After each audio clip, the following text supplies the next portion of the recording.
So today I'm back working on my 1995 Nissan 300ZX. And I've been working on this manual swap for a while now, and I'm hoping to finish it off today. I might be able to have this thing driving today. My Challenger has taken over daily driving duties since the automatic transmission died in this thing, and I've just been crossing my fingers that it doesn't rain. 50-year-old Dodges definitely do not like the rain. So last episode, I got this 5-speed installed, the clutch hydraulic line installed and bled, exhaust back in, drive shaft hooked up, and today I'm gonna do the transmission wiring. As it stands now, the car doesn't start, so I think I have a neutral safety switch situation to figure out. But first, real quick, I wanna finish off this clutch hydraulic line. I wanna put some heat shielding on it and get it clamped down better. All right, let's get to it.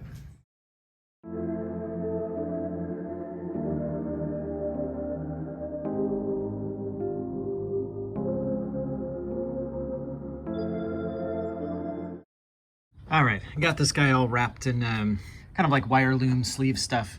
And, you know, normally I would probably leave something like a steel braided line exposed. I kind of like the steel braided look, but it doesn't really follow my sort of like OEM thing I got going on here, so. And also got this, I don't know if you can see, heat shielding stuff on here as well. Just to be extra careful, I went ahead and wrapped that in heat shielding. And I put sort of like an arm off this bracket. It's a little bit like a little homemade looking, but maybe I'll try and find a little bit better bracket. But for now, this thing will work pretty good. Just kind of keep this thing from hitting the exhaust there. All right, so the wiring. So I went straight down a rabbit hole with this wiring, and I kind of didn't realize that there was a little more to it than I thought there was. It's not as simple as just plugging in the manual harness. You do have to splice in some wires from the automatic harness, that one I removed that kind of tucked back behind the engine. So these connectors right here, you do want to keep this harness, and you will need to use at least a few of the wires from it. And one of them is the reverse light. I found that. It seems like this connector right here, which looks like this guy on the automatic harness, is the key. And I did locate the reverse light right here. So it's the green wire back here. And as you can see, it's, well, I don't know if you can see well. Yeah, there you go. It's this back wire right there, which is this guy right there. So I have my multimeter plugged in to my reverse light right there. On my car, this is a green and white wire back here, which goes right into my reverse light. So what I'm doing is I'm checking for continuity. Basically, does this wire match up all the way through the car into that harness up there? So I got this thing plugged in. I've got every single one of my wires stretching all the way to this guy right there. And I have this thing set on ohms. So if I tap this green guy right there, it does go to 0. Now, the reverse light seems to be contained in this harness here for the auto, and it seems to be combined into this harness here for the manual. So I guess the idea here would be to ultimately cut the green wire here and splice it into this connector right here. So the wire would go, you know, straight out of here and into here. I guess that means that if I were to put 12 volts into that particular wire, the reverse light should turn on. That would probably be a good thing to test first. Yeah, let me do that really quick.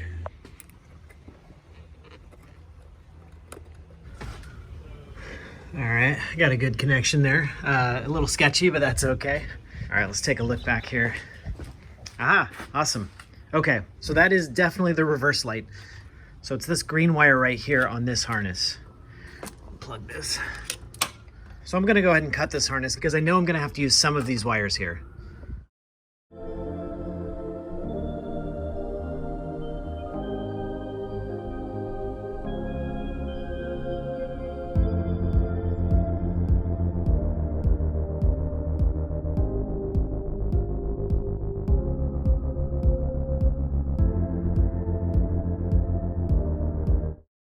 Okay, I think I've made some progress on trying to figure out all of these wires here.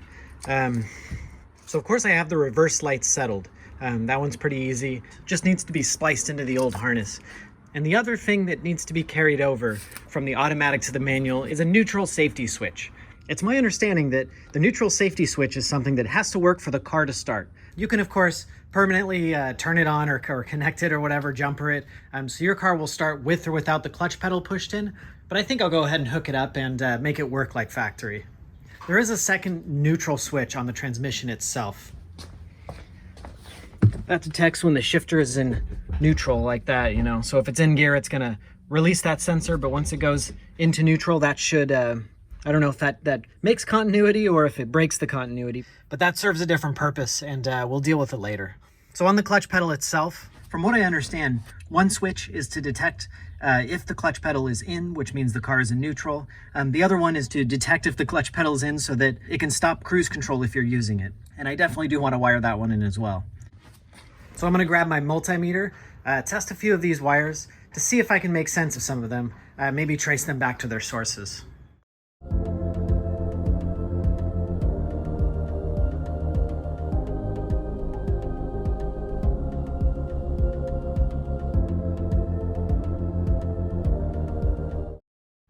All right, I've been testing a few things here, trying to connect wires together, whatever.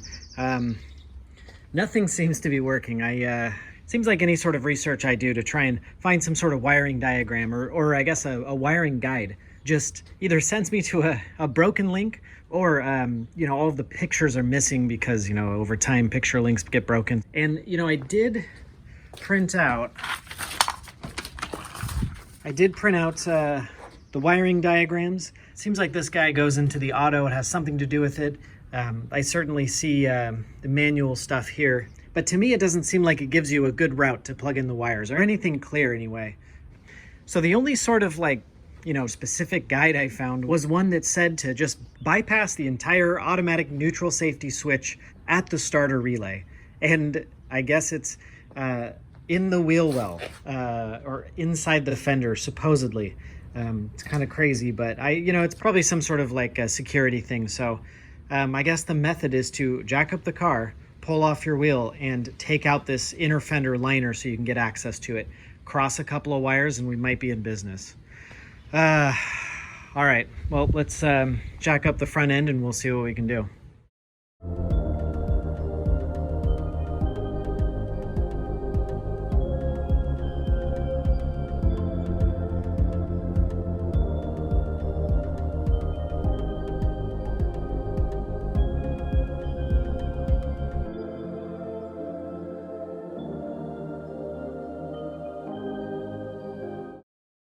All right, looks like it. I think I can pull this thing out of here a little bit with these bolts and we'll get a closer look at it. All right, so I see the, I do see the two big wires there. The guide that I found that told me to pull this fender well off did say to kind of like mess with these two wires by, you know, by running it through the clutch pedal switch or something. And I'm just not going to do that. These are very heavy gauge wires and there's a lot of current going through these. So I think the key must be in here somewhere. Maybe this is the neutral safety stuff. Let me first do a test. I'll jumper these two big wires and we'll see if that lets the car start up. All right, got this thing pulled off here and I've got these two wires jumpered together. Supposedly that's what the guide says to do. This will just bypass this entire starter relay, I suppose. All right, let's give it a try.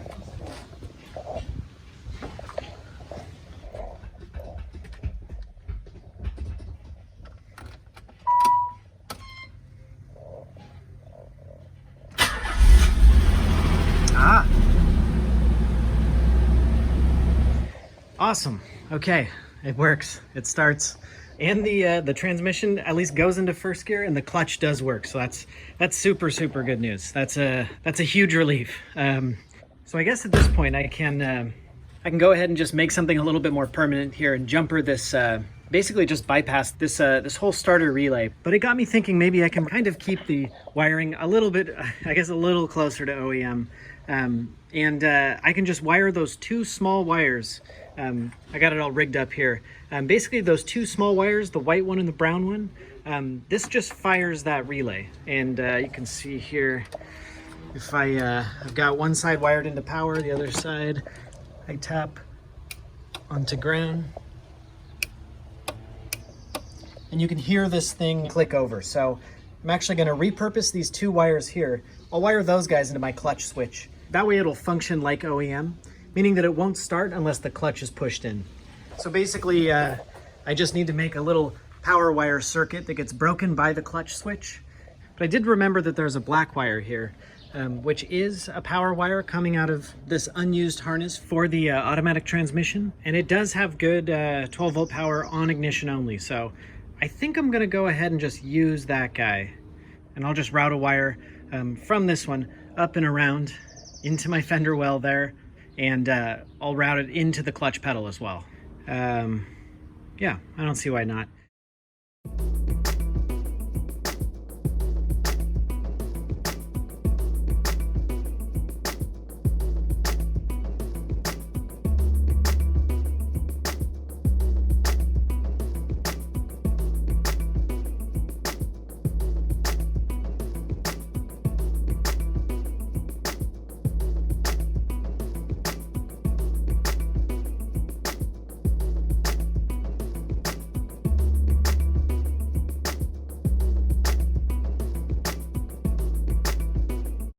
All right, I got this wire ran and got it coming down right to here where it's going to connect. It runs up around there, kind of follows this loom, and then it kind of follows my clutch hydraulic line here, right down to this hole in the fender well right there that I got it going through. I also got the other wire hooked up too. I soldered the other one in there, and the idea was to hook that one up to ground, which is toggled on and off by my clutch switch. All right, before I solder all this in and kind of finalize this, I guess you can call it the clutch safety switch, I still have the problem that this 8-pin connector does not fit into my automatic 6-pin connector. And if you look at the two side by side, this is my old automatic alternator harness. You can see that the colors are actually pretty similar. So let's unpin both of these, and I'll get this 6-wire plug fit onto this 8-wire one.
All right, so I got the wheel back on, threw the seat back in here really quickly. Still, of course, have a bunch of, interior stuff to do. But before I do all that, I think I just need to take this thing for a spin and see if everything's good.